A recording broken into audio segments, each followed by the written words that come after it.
오늘 수요 치유의 신학의 제목은 주님 제가 베드로입니다. 본문은 요한복음 18장 25절에서 27절까지의 말씀입니다. 저는 칠성교구를 담당하는 김우진 목사입니다. 주전 6세기경에 아이소포스라고 하는 사람이 살았습니다. 이 사람에 대한 이야기가 주전 5세기 중엽에 쓰여진 헤로도토스의 역사라고 하는 책에 소개가 됩니다. 그는 사모스 섬 출신의 노예였는데 이야기를 하는 재주가 있어서 주인에게 아주 많은 사랑을 받았다고 합니다. 나중에는 자유인이 되어져서 전국 각지를 돌면서 사람들에게 지혜가 담긴 이야기를 전해주며 선풍적인 인기를 끌었다고 합니다. 하지만 그를 질투했던 델포이 시민들에 의해서 최후를 맞이하게 되었다고 말합니다.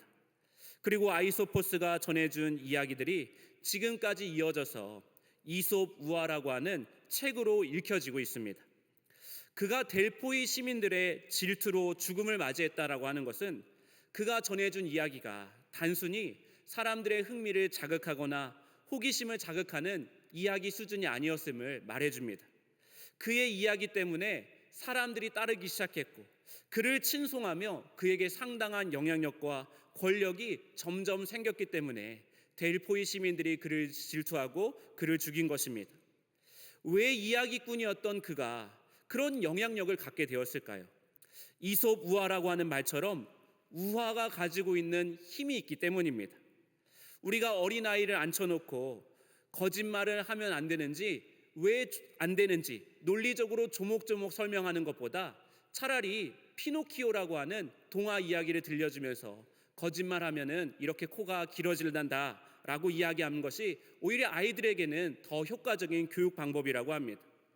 그래서 최진석이라고 하는 사람은 인간의 지성을 가장 낮은 수준에서 사용하는 단계가 논증, 즉 논리적으로 이거는 이거고 저거는 저거라고 정답을 말하는 형태이고, 인간의 지성을 가장 높은 차원에서 사용하는 단계가 이야기나 예술로 말하는 것이다 라고 말합니다. 논증과 이야기의 가장 큰 차이점은 빈틈, 즉 공간입니다. 이야기로 말하면 어느 정도 여백이 허용되고 그 공간 속으로 이야기를 듣는 사람들이 자연스럽게 자신의 삶을 그 이야기 안에 투영하게 되는 것입니다. 거기서 듣는 자와 말하는 자가 그 여백의 공간에서 만날 수가 있고, 듣는 자는 그것을 자기의 것으로 만들어 세상을 향해 나아갈 수 있는 것입니다.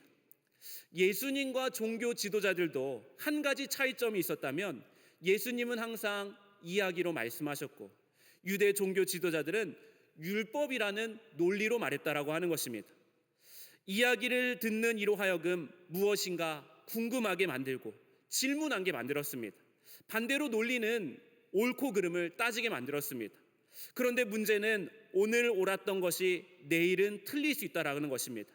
이 나라에서는 옳았던 것이 저 나라에서는 틀린 가치일 수가 있는 것입니다. 이야기는 사람들이 듣고 무엇이 옳은지 스스로 생각하게 만들어서 옳은 길로 사람들을 초대하는데, 논리는 말하는 사람이 옳다라고 말하는 것을 듣는 사람 또한 그것을 동의하지 못한다면 그 사람을 오히려 떠나게 만드는 일이 되어지는 것입니다. 그래서 이야기를 잘하는 사람은 자기 생각이 확실한 사람이고 무엇을 공부하던 어떤 내용이든지 자기 것으로 만들기 때문에 그것을 이야기로 풀어낸다라고 하는 것입니다. 이런 면에서 예수님은 자신의 정체성이 무엇인지 가장 정확하게 알고 계신 분이었습니다. 그리고 하나님의 뜻을 잘 알고 계셨습니다. 그래서 자신이 아는 것들을 이야기로 풀어낼 수가 있었고, 알물 토대로 나아갈 때와 머물러야 할 때, 가야 할 때와 떠나야 할 때를 정확하게 아셨던 분이셨습니다. 그래서 예수님의 삶과 죽음 전체 하나가 이야기로 묶여진 것이고, 그 이야기가 오늘 우리를 복음이라고 하는 공간으로 초대해서 그 이야기의 일부로 살아가게 만들었다라고 하는 것입니다. 여러분, 예수님의 이야기는 지금도 쓰여지고 있습니다. 예수님은 지금도 우리를 통해 일하시고 하나님의 교회들을 통해 일하고 계시기 때문입니다. 이런 면에서 신앙이란 내가 어떤 이야기에 속하여 살아가는 존재인지, 내가 누구인지를 바르게 알아가는 것입니다. 그것은 내가 믿고 있는 것을 말할 줄 안다는 것이고, 내가 믿는 예수 그리스도가 어떤 일을 행하셨는지 분명하게 전할 수 있는 힘이라고 하는 것입니다. 내가 믿는 복음이 무엇이고, 구원이 무엇이며, 믿음이 무엇이고, 은혜가 무엇이며, 사랑이 무엇인지 당당하게 말할 수 있는 사람, 그는 자신이 있어야 할 곳을 정확하게 알고 자신이 어떻게 처신해야 될지 분명하게 알고 있습니다. 가야 할 길을 알고 있고 해야 할 일을 정할 줄 아는 것입니다. 우리는 이것을 정체성이라고 부르는 것입니다. 그래서 신앙은 이전과는 뚜렷하게 구별된 정체성을 갖는 일이다라고 할 수가 있습니다. 그 정체성을 내가 수용하는 것이고 그에 걸맞게 살아가는 것을 말하는 것입니다. 반면 불신앙은 우유부단합니다. 일관성이 없습니다. 상황이나 시류에 따라 이리저리 흔들리고 중심을 잡지 못합니다. 자기 자신을 붙잡아둘 정확한 이야기를 알지 못했기 때문에 예수님이 쓰시는 이 거대한 이야기의 정체가 뭔지 아직도 흐릿하기 때문에 자기를 거기에다가 맡기고 던지고 의지할 수 있는 근거가 빈약하기 때문에 그는 늘 우유부단하다라고 하는 것입니다. 오늘 본문 말씀 요한복음 18장에서는 두 사람의 믿음의 태도가 극명하게 대조되고 있습니다. 한 사람은 예라고 대답해야 할 그 상황에서 아니요라고 대답한 베드로이고, 한 사람은 예면 예, 아니면 아니요 하며 선명한 길을 가고 계시는 예수 그리스도이십니다. 예수님은 사람들의 환호와 기대 속에 예루살렘에 입성하셨습니다. 그러나 예수님은 궁중들의 열광을 향해서는 아니요라고 말씀하셨고, 그들의 기대가 아니라 하나님의 기대에 맞춰서 십자가 길을 걸어가셨다라고 하는 것입니다. 자신이 누구셨고 자기에게 주어진 거대한 이야기가 무엇인지 알고 계셨기 때문에 예수님은 그 길에 대해서 예라고 하시며 걸어가실 수 있었다라고 하는 것입니다. 오늘 말씀을 함께 나누며 나의 소속과 신분, 나의 정체성이 누구인지 다시 한번 깨달아져서 우리에게 주어진 그 십자가 길을 다시 한번 걷는 은혜가 있기를 주님의 이름으로 축원합니다. 첫째는 우리는 죽어도 사는 자입니다. 죽어도 사는 자. 요한복음 18장 15절부터 27절까지를 보면 15절부터 18절까지는 베드로의 첫 번째 부인 장면이 등장하고 25절부터 27절까지는 베드로의 두 번째 부인, 세 번째 부인이 차례대로 등장하고 있습니다. 그리고 그 중간에 19절에서 24절에 예수님께서 재판을 받으시는 장면이 등장하고 있습니다. 그러니까 요한복음은 의도적으로 베드로가 예수님을 비겁하게 부인하는 장면과 예수님께서 떳떳하고 당당하게 재판을 받으시는 장면을 극적으로 대조시키고 있는 것입니다. 이런 구조는 우리에게 명확한 메시지를 던집니다. 예수님의 당당한 재판 증언을 기준으로 베드로의 세 번 예수님을 부인한 그 일을 평가하라고 하는 것입니다. 앞서 베드로는 아주 자신감이 넘쳤습니다. 예수님께서 13장에 내가 가는 곳을 너가 지금은 따라올 수 없으나 후에는 따라오리라 베드로에게 말씀하셨을 때 그는 그때 주님께 따집니다. 주여, 내가 지금은 어찌하여 따라갈 수 없나이까? 주를 위하여 내 목숨까지도 버리겠나이다 라고 말합니다. 베드로의 말은 허풍이 아니었습니다. 정말 목숨을 버릴 각오까지 한 것입니다. 하지만 예수님은 하룻밤이 다 지나기 전에 동트기 전 베드로가 고백한 말을 세 번이나 부인할 것이라고 예고를 하셨습니다. 베드로의 이런 삶의 태도는 우리의 삶에서도 종종 일어나는 일입니다. 우리는 스스로 잘 믿는다라고 여기지만 삶으로는 하나님을 부인할 때가 있습니다. 처음부터 부인하라고 작정한 것은 아닙니다. 순간적으로, 우발적으로 습관과 관성에 이끌려서 하나님을 나도 모르게 부인한 것입니다. 그래서 어떤 분은 무신론자 중에 가장 위험한 무신론자는 실천적 무신론자라고 말합니다. 믿는다라고 말은 하지만 실천으로는 믿는 행실이 없는 사람이 실천적 무신론자라고 말합니다. 이제 요한복음은 베드로의 실상을 폭로하기 위해 12명의 제자가 아니라 단 2명의 제자에게 포커스를 맞춥니다. 15절 말씀을 보면 시몬 베드로와 또 다른 제자 한 사람이 예수를 따르니 이 제자는 대제사장과 아는 사람이라 예수와 함께 대제사장 집들에 들어가고 라고 말합니다. 예수님은 이미 체포가 되셨습니다. 그 뒤를 이어서 베드로와 이름이 밝혀지지 않은 다른 제자가 예수님을 뒤쫓아갔습니다. 여기서 한 제자의 이름이 밝혀지지 않은 이유는 이미 초대교회 성도들 사이에서는 굳이 이름을 밝히지 않아도 다 아는 사람이었기 때문입니다. 요한복음은 그를 예수께서 사랑하시는 자라고 표현하고 있는데, 그는 요한복음의 저자 사도 요한일 가능성이 크다라고 말합니다. 그런데 이 제자가 인맥이 조금 넓었던 것처럼 보입니다. 이 제자는 대제사장과 아는 사이였습니다. 그래서 대제사장의 집들까지, 앞마당까지 들어갈 수가 있었던 것입니다. 문제는 베드로입니다. 그는 대제사장의 집 마당까지 들어갈 수 있는 방법이 없습니다. 그러다가 16절에 베드로는 문 밖에 서 있는지라 대제사장을 아는 그 다른 제자가 나가서 문 지키는 여자에게 말하여 베드로를 데리고 들어오니라고 말합니다. 다른 제자의 도움을 받아서 예수님이 재판을 받으시는 장면을 목격할 수 있게 되어졌습니다. 여러분, 우리는 베드로가 이때까지만 해도 예수님을 끝까지 따라가겠다, 목숨까지도 버리겠다라고 하는 결심이 참이었음을 알게 되어집니다. 베드로가 서 있는 문 밖은 사실 그에게 마지막으로 자신을 지켜줄 수 있는 유일한 안전한 장소였습니다. 결박된 예수님, 실패하신 그리스도와 굳이 저 앞마당까지 들어가서 엮이지 않는 편이 낫습니다. 이 문은 베드로가 자신의 신분상 나는 들어가지 못한다며 핑계를 대고 물러설 수 있는 마지막 관문이었다라고 하는 것입니다. 다른 제자의 도움으로 여인이 들어오라고 했을 때 베드로는 나는 들어갈 수 있는 신분이 아니다라고 말하면 그만입니다. 그러나 그는 과감하게 그 위험의 장소에 자기를 던집니다. 그곳이 왜 위험한 장소입니까? 자기 정체성을 분명하게 밝혀야 하는 자리이기 때문입니다. 여러분, 우리가 예수님께 나아가면 나아갈수록 사실 우리는 더 위험해질 수 있습니다. 예수님과 문 하나 두고 어느 정도 적당한 거리를 확보하고 멀찍이 예수님을 대하면 세상은 우리를 별로 경계하지 않기 때문입니다.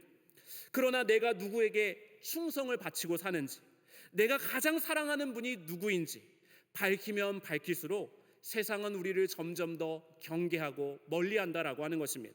이상하게 생각하고 교회에만 빠져 사는 얼빠진 사람이라고 관계를 멀리할 수도 있습니다. 종교도 적당히 믿는 것이 좋다고 핀잔을 놓을 것이고, 혹여나 자기에게 예수를 믿으라고 말이라고 할까봐 으름장을 미리 놓기도 합니다. 또한 일주일에 딱 한 번 주일에 가족들과 시간을 보내야 되는데 가족을 배신하고 교회를 선택한 모렴치한 사람으로 우리를 위협할지도 모릅니다.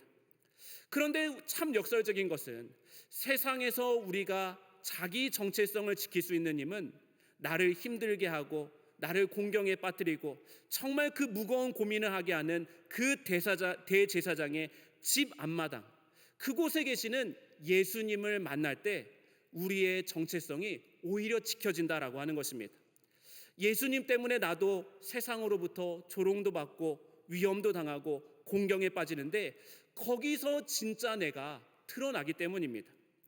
17절 말씀에 문 지키는 여종이 베드로에게 말하되 너도 이 사람의 제자 중 하나가 아니냐 하니 그가 말하되 나는 아니라 하고, 문을 지키고 있었던 여종이 너도 이 사람의 제자 중에 한 사람이 아니냐 물어봤습니다.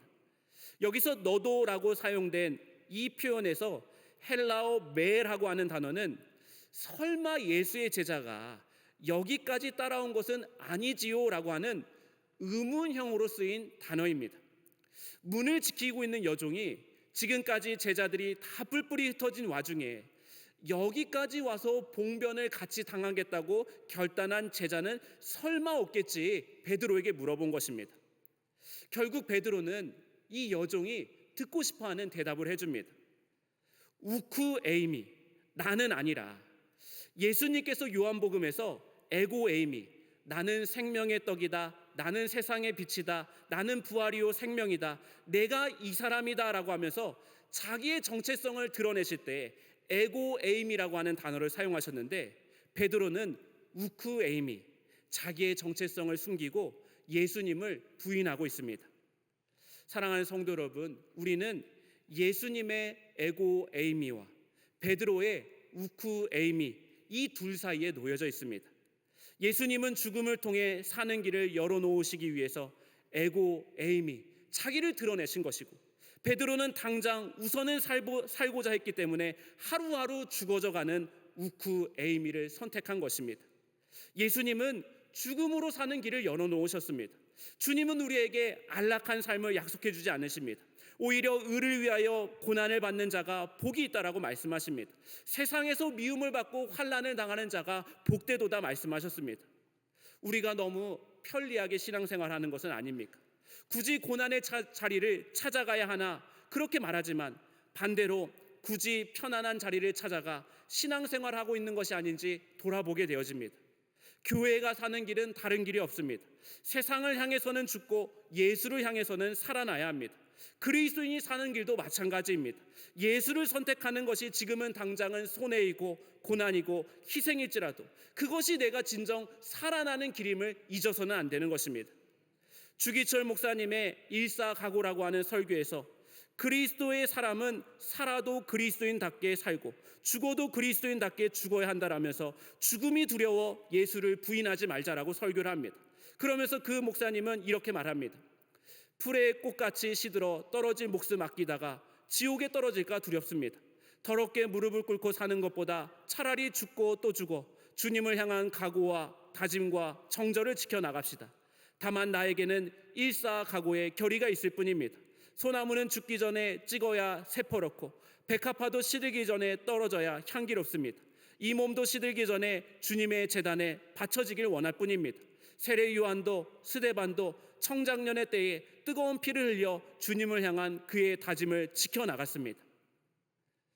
예수 그리스도의 생명 안에 있는 사람은 죽어도 죽지 않습니다. 살아서 믿는 이들은 영원히 죽음에 이르지 않겠다고 말씀하셨기 때문입니다. 물론 육체적인 생명이 지속된다는 말은 아닙니다. 강이 바다에 이르러 한강이라고 하는 이름을 벗어버리고 태평양의 일부가 되듯이 믿는 이들의 생명도 영원한 생명의 안김으로써 영원하신 하나님의 일부로 이르게 된다라고 하는 것입니다. 오히려 자기의 정체, 자기 소명, 자기 믿음을 거스르면서 사는 것 자체가 이미 죽음을 예비해 둔 불행한 인생인 것입니다.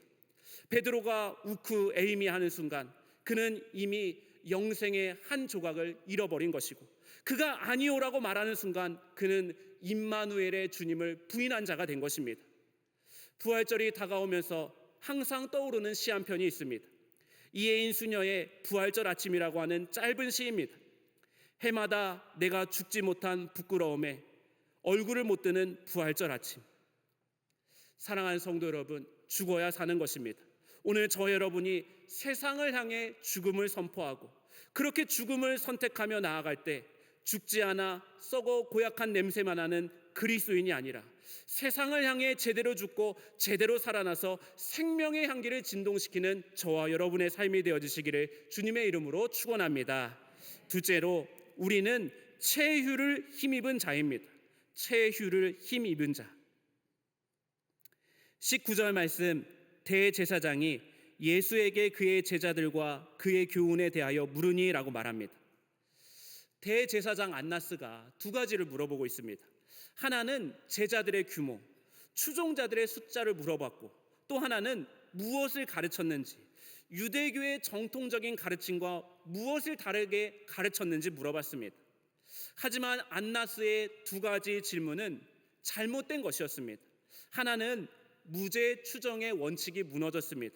지금 안나스의 질문에는 예수님의 말꼬투리를 잡아서 거짓 선지자의 혐의를 씌우려고 하는 의도가 다분했던 질문입니다. 또 하나는 재판 과정의 부적절함입니다. 유대교의 정식 재판에서는 피고가 혐의 사실을 직접 물어보지 않습니다. 두세 사람의 증인을 체크해서 그들의 말을 따라서 판결만 내릴 뿐이지 이렇게 직접적인 판결을 내리지 않는다라고 하는 것입니다. 이에 대해 예수님은 이렇게 대응하셨습니다. 20절에서 21절 말씀에 예수께서 대답하시되 내가 드러내놓고 세상에 말하였노라. 모든 유대인들이 모이는 회당과 성전에서 항상 가르쳤고 은밀하게는 아무것도 말하지 아니하였거늘 어찌하여 내게 묻느냐. 내가 무슨 말을 하였는지 들을 자들에게 물어보라. 그들이 내가 하던 말을 아느니라 라고 말합니다. 예수님께서는 이미 공개적인 자리에서 모든 것을 말했기 때문에 특별한 것이 없다. 재판답게 증인들을 불러서 그들의 입을 통해 나를 재판하라라고 말씀합니다. 이미 안나스도 수많은 보고를 통해 알고 있었습니다. 그럼에도 그의 제자들에 대해서 물으셨다라고 하는 것은 예수님을 조롱하기 위한 의도였습니다. 너에게 그렇게 환호를 지르고 너를 추종했던 수많은 사람들, 그리고 너가 데리고 다녔던 12명의 제자들 중 누가 지금 너의 곁에 있느냐, 조롱을 하고 있는 것입니다. 과거와 지금의 현실을 비춰본다면 안나스의 말은 맞습니다. 그런데 예수님께서 이런 질문에 주눅들지 않고 오히려 당당하신 이유는 예수님은 안나스가 보지 못하는 장래의 영광을 보고 계시기 때문입니다. 예수님이 떠나시고 보혜사 성령이 오셔서 온 세상에 복음이 전파되어 예수를 따르는 수많은 무리가 일어날 것을 예수님은 미리 내다보고 계셨던 것입니다. 우리가 보고 싶은 교회도 바로 이런 기회입니다. 몇 사람이 모였건 세상이 감당할 수 없는 알짜들이 모여있는 교회. 얼마나 부흥했어? 몇 명이 새신자로 등록했어? 이런 질문에 주눅들지 않고 하나님이 앞으로 우리 교회를 향한 놀라운 일들을 이루실 것을 내다보며 당당하고 담대함으로 복음을 선포하는 교회. 지금이 아니라 오히려 미래가 더 소망이 있다라고 자랑할 수 있는 교회. 그런 교회가 세상이 감당하지 못하는 교회가 되는 것입니다. 우리 그리스도인들의 삶도 마찬가지입니다. 세상은 자꾸 우리에게 숫자를 물어봅니다. 숫자가 얼마인지, 집은 몇 평이고 연봉은 얼마인지, 자격증은 몇 개이고 성적은 몇 등인지. 그래서 자꾸 우리를 숫자로 줄 세우려고 하는 것입니다. 하지만 그리스도인들은 그런 숫자에 주눅들지 않습니다. 지금 내 삶의 크기보다 하나님께서 나를 통해 이루실 영광이 훨씬 더 크다라는 것을 알고 있기 때문에 지금 내 삶이 나를 규정하는 것이 아니라 하나님께서 나를 향한 계획이 내 삶을 규정할 것을 믿기 때문에, 그래서 그리스도인들은 항상 담대하고 당당하다라고 하는 것입니다. 하지만 세상은 이런 무모한 당당함을 견디지 못합니다. 22절 말씀에 이 말씀을 하심에 곁에 섰던 아랫 사람 한 애가 손으로 예수를 쳐 이르되 내가 대제사장에게 이같이 대답하느냐 하니 라고 말합니다. 여기서 대제사장의 아랫사람 하나가 예수님의 뺨을 때렸다라고 말합니다. 공손하지 못했다라는 것입니다. 대제사장 앞에 감히 대들었다는 것입니다. 여기서 또 한 번의 재판이 불법이다라고 하는 것이 증명이 되어집니다. 아무리 제수의 신분으로 잡혀왔어도 재판정에서 그를 공격하는 일은 허용이 되지 않았기 때문입니다. 그런데 우리는 여기서 한 사람을 떠올리게 됩니다. 바로 10절에 대제사장의 아랫사람 말고입니다.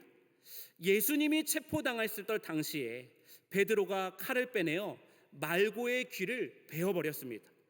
베드로가 그를 아랫사람으로 하대할 수 있다라고 생각했기 때문입니다.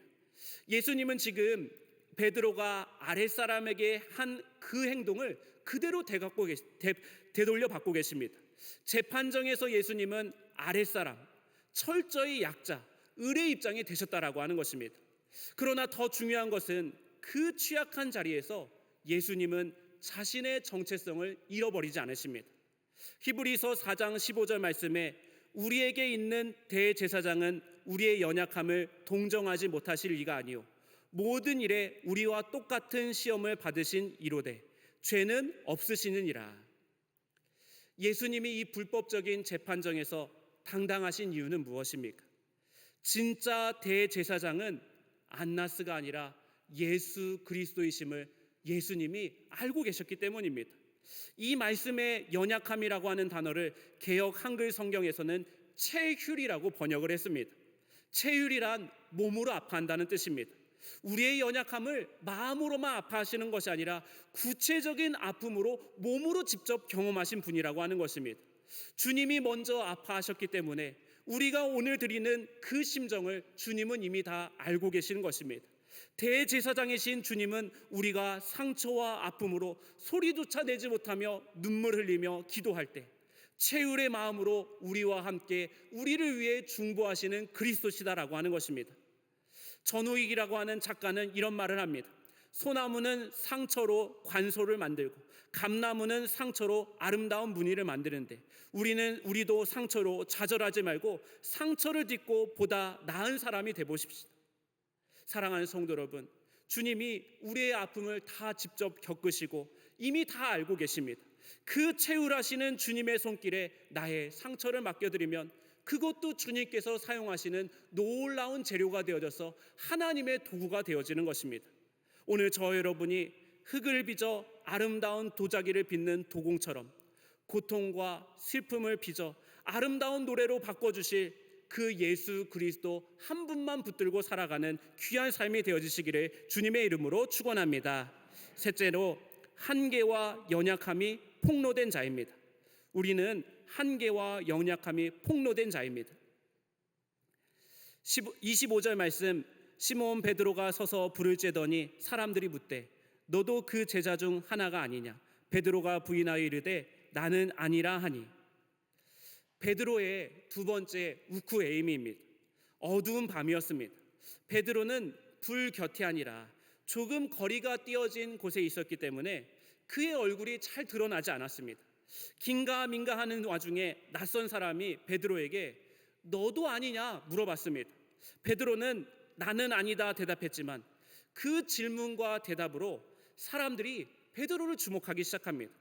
어두워서 잘 안 보였던 베드로의 얼굴이 그제서야 사람들에게 환하게 보여지기 시작한 것입니다. 그때 절대로 베드로를 잊을래야 잊을 수가 없는 한 사람이 베드로를 정확하게 알아봅니다. 26절에 대제사장의 종 하나는 베드로에게 귀를 잘린 사람의 친척이라 이르되 내가 그 사람과 함께 동산에 있는 것을 내가 보지 아니하였느냐라고 말합니다. 베드로에게 귀를 잘렸던 말고의 친척이 그 자리에 있었습니다. 베드로의 범죄를 입증해 줄 수 있는 증인이 나타난 것입니다. 앞서 예수님의 재판에서는 예수님의 범죄 사실을 입증할 수 있는 근거도 없고 증인도 없었습니다. 예수님은 죄가 없으시기 때문입니다. 그런데 베드로는 범죄했고 그의 잘못을 증언할 수 있는 사람이 나타났습니다. 그러자 27절 말씀에 이에 베드로가 또 부인하니 곧 닭이 울더라. 베드로의 세 번째 우쿠에이미입니다. 유대인들은 맹세를 신중하게 다루었습니다.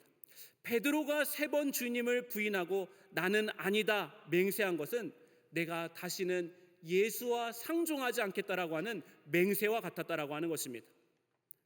베드로에게는 아직 예수님이 자기의 인생 전부를 걸 만한 그런 분은 아니었습니다. 베드로는 예수님과 3년이 넘는 시간을 함께하며 수많은 맹세와 다짐을 했지만 반나절 세 번의 맹세 때문에 그가 했던 모든 말들이 거짓으로 드러난 것입니다. 그는 자신이 가장 주님에 가까운 제자라고 자랑했지만 가장 낯선 사람들의 질문에 자기가 제자라고 하는 정체성을 부인한 것입니다. 그때 닭이 세 번 울었습니다. 다른 복음서에 따르면 그때 베드로가 울었다라고 말합니다. 여러분, 닭이 울고 베드로가 울었다는 그것은 무엇을 의미합니까? 나의 한계와 연약함이 드러났다는 것입니다. 아무것도 할 수 없다라고 하는 절망감과 자기 모멸감에 사로잡히는 것을 의미하고 있는 것입니다. 큰 소리치는 나는 무너졌고 자기가 쌓아올렸던 그럴듯한 자기 이미지가 다 무너졌고 마치 깨진 거울에 비춰진 이미지처럼 뒤틀리고 조각난 자기 자신을 그제서야 발견한 것입니다. 그때 진짜 내가 드러나 버렸습니다. 그때 내가 무엇을 믿고 있는지 자기 정체성이 폭로되어 버렸습니다. 그런데 그 순간이 그의 인생 가운데 가장 고귀한 시간이었습니다. 나중에 21장에 가서 예수님이 내가 무너졌던 숯불 앞에서 새로운 나로 살 수 있는 길을 열어주셨기 때문입니다. 사랑하는 성도 여러분, 우리가 사실은 베드로입니다. 우리가 그동안 수없이 말로는 그렇게 살아보겠다고 다짐하고 맹세했을 때 결정적일 때는 외면하고 부정하고 심지어는 못된 말을 하였습니다. 그런데도 아직도 새 사람으로 거듭나기를 주저하고 가면을 쓴 채 신앙생활할 때가 있습니다. 왜냐하면 아직도 거짓된 내가 폭로되지 않았기 때문에, 아직도 이기적인 내가 드러나지 않았기 때문입니다.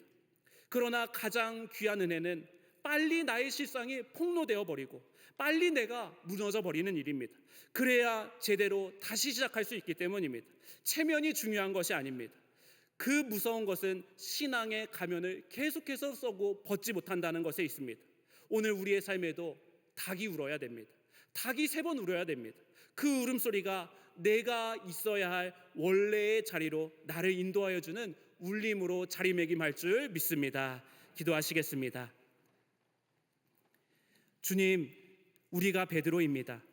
우리가 말로는 주님을 믿는다고 했는데 삶으로는 주님을 부인했습니다.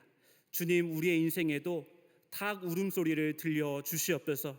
거짓된 나, 이기적인 나, 가면 뒤에 숨은 체면이 모두 다 폭로되어져서 진실한 나로 거듭나게 하여 주시옵소서. 이제는 가슴을 치고 우는 것에서 그치지 않고 내 양을 먹이고 내 양을 치는 그리스도의 십자가를 짊어지는 참된 나로 살아가길 원합니다. 성령께서 우리의 연약함을 도우시고 인도하여 주시옵소서. 예수 그리스도의 이름으로 기도하옵나이다. 아멘.